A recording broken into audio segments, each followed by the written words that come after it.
नमस्कार बंधुगण मु निरंजन आपण मानक चैनल क्वेस्ट को स्वागत करुच्ची।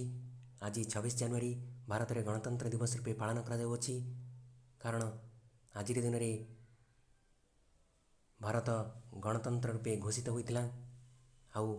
आज दिन में 1950 मसीह भारतर संविधान कार्यकारी होता।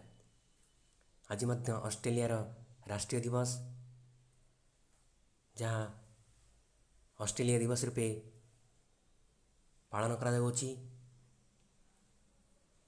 आज आसतु जानिबा 26 जनवरी घटी आउ क्यों घटना गुड़िक इतिहास पृष्ठमंडन करछि। हमर ए इतिहास सीरीज आज इतिहास माध्यम आसतु आरंभ करिबा।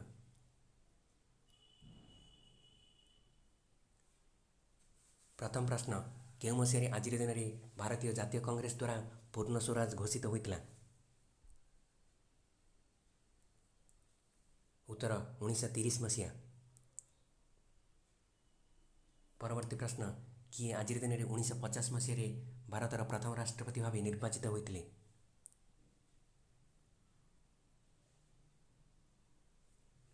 उत्तर डॉक्टर राजेंद्र प्रसाद। परवर्ती प्रश्न, केउं न्यायालय आज दिन में 1950 मसीह भारतर सर्वोच्च न्यायालय भाव नामित है? उत्तर भारतीय संघीय न्यायालय फेडरल कोर्ट ऑफ इंडिया। यहाँ आज दिन में 1950 मसीह सुप्रीम कोर्ट ऑफ इंडिया बा भारतर सर्वोच्च न्यायालय भाव नामित है। परवर्ती प्रश्न, आज दिन में केउं मसीह सारनाथ में अशोक स्तंभर सिंह गुड़िक भारतर जातीय चिन्ह रूपे विवेचित हेले?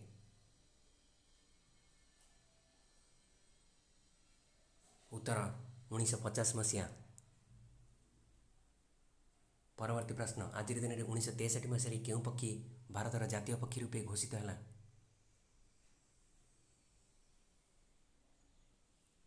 उत्तर मयूर। परवर्ती प्रश्न, केउं स्मारक आज दिन में 1972 मसीह देशर शहीद मान स्मृति में इंडिया गेट ठारे स्थापित होता?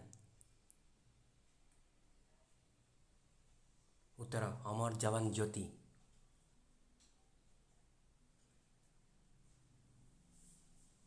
परवर्ती प्रश्न, केउं लग्जरी ट्रेन आज दिन में 1982 मसीह पर्यटक मान राजस्थान में चलाचल आरंभ करथिला? उत्तर palace on wheels.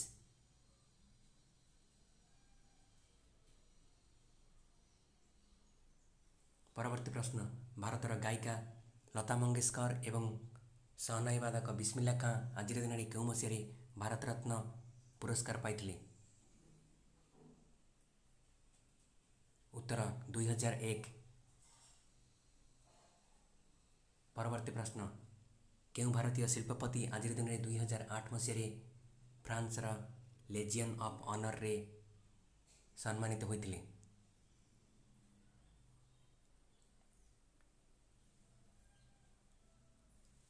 Uttar NR Narayan मूर्ति, से इन्फोसिस प्रतिष्ठाता। परवर्ती प्रश्न, से होउचंती माइक्रोसॉफ्टर प्रतिष्ठाता जी राणी एलिजाबेथ द्वितीय द्वारा आज दिन में 2004 मसीह नाइटहुड सम्मान सम्मानित होते? से किए?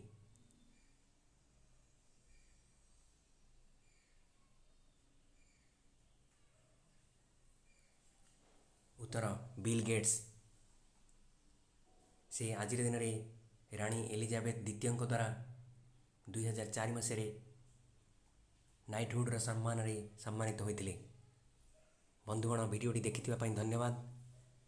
जदि भिडियोटी भल लगे तेबे शेयर एवं सब्सक्राइब करने को भूलंतु नहीं। धन्यवाद।